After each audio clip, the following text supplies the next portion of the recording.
Right, I'll be really honest, I haven't written a speech. I was going to write one, but as some of you know who you follow me, I have done just a couple of hours of work.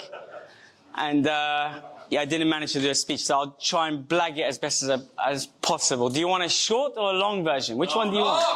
We'll ask for short and then done long, so just crack on with it long. So I'll give you, you got a choice then, 5 or 10 minute one. Oh my God. Be realistic. I'll try and blag the 10. Right, okay, so just to very quickly explain to you that for me, like everyone, it starts when you're young. Very, very young. I lived in Israel when I was a kid.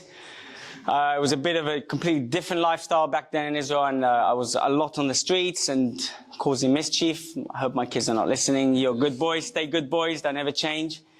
And I came to England and my life kind of turned around like that. I couldn't speak English, and I was bullied naturally because I couldn't say anything. And I just had to try and protect myself as best as I could and survive and find a way and be determined and do whatever I could to achieve in my own little world. At the age of 14, I was already told that, you know, I'm not the brightest spark in the world, I'm going to be a failure, and all these kind of things in school when you're dyslexic and you have all these difficulties getting by, and obviously second language as well. But then table tennis hit my life, and that was because of a crazy moment. Forrest Gump, some of you, I'm sure all of you have watched it. I saw Forrest Gump, I was in a friend's house, Blockbuster back in those days, if you remember. Yeah, the cassette. VCR, beautiful. Watched it, and I don't know what happened. My brain just went click, and amazingly, my friend actually had a table in his house, and it was a fold one, a bit like this. So I folded it up, and I swear I just played all day long, all night long. Drove them mad, but had to be done. Went back home, said, "Mum, there's this sport. It's called ping pong table, whatever it's called. I don't know, but I want to play it." She said, "Oh, you know what? I know a guy." So she took me to the local synagogue, and this old gentleman, unfortunately, he's not here today. I mean, he's still alive, but he's not here. His name is Harold Eisman. He took me under his wings. He kind of let me play. I begged him I need to play more. It was only once a week on a Thursday night, which was my favorite day because we had PE as well, so less lessons at school. And yeah, I went and played, and then I begged him to let me play longer and longer and longer. Eventually, he put me in the local league, and I came across these superstars that I thought were superstars, and probably are. Some of them are here today, and they drove me mad because they beat me. Mr. Prasad, beat me with your words. And I was like, who are these guys? This one over here with his big backhand. They all mashed me up. And I was not happy. I was not going to let that happen. So I was, instead of fighting against the best, joined the best. So I walked into this new table tennis hall, which was about 2 of these, maybe a little bit bigger. And there was this bold gentleman called John Kaufman, who hasn't changed in about 30 years. The greatest legend in table tennis London history. He's hiding just in the background over there somewhere. And he opened his arms to me and let me play with all the stars, and I kept on pushing them. I said, I want to beat you, I'm going to beat you. And obviously I used to lose a lot, and then eventually, slowly, I got better and better.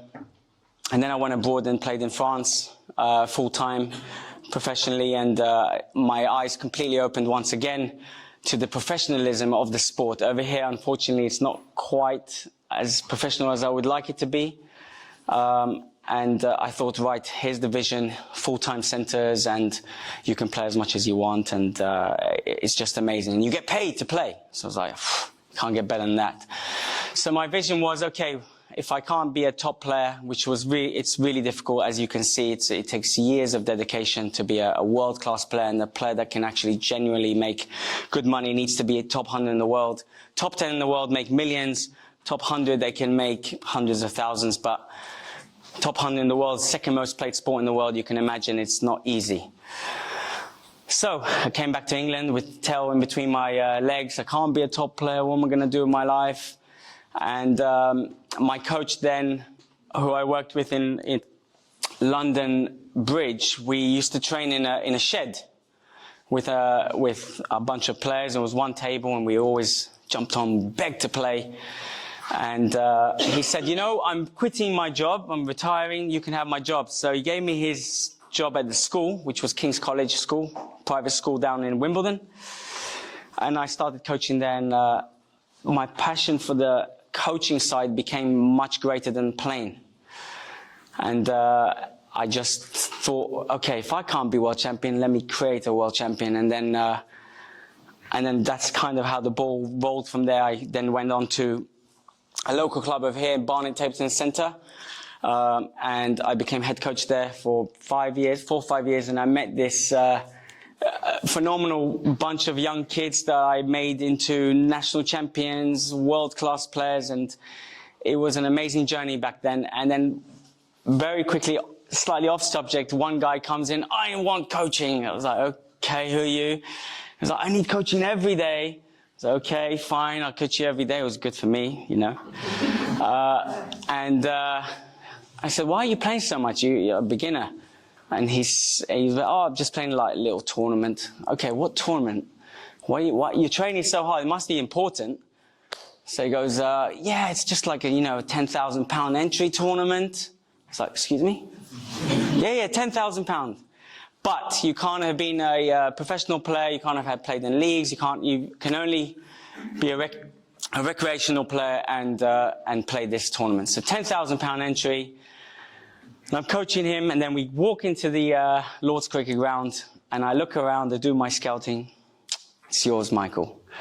And the gentleman went on to win the championship, which was, I don't know how many tens of thousands, which he gave all to charity, which shows how incredible this man is, because he's really helped me with everything here, beyond your imagination. And I made, if someone can take that down there, take it off.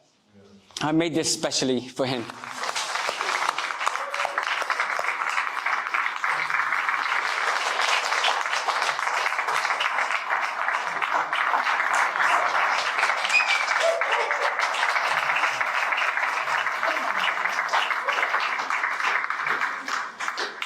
So yeah, I've dedicated this hole to him.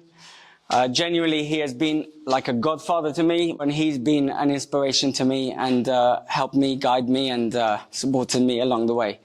So again, yeah, massive thank you, Michael. And as always, I have to just basically thank each one of you. You've inspired me, you've pushed me, you've driven me, and it's been a ridiculously tough journey. I think I kind of got there. I feel a bit more relieved. It's the start, hopefully, of an amazing new future for table tennis and the community. And of course, I have to, like I said, thank each one of you, but most importantly, my own personal family, my wife, who always stands by me, and my 2 kids.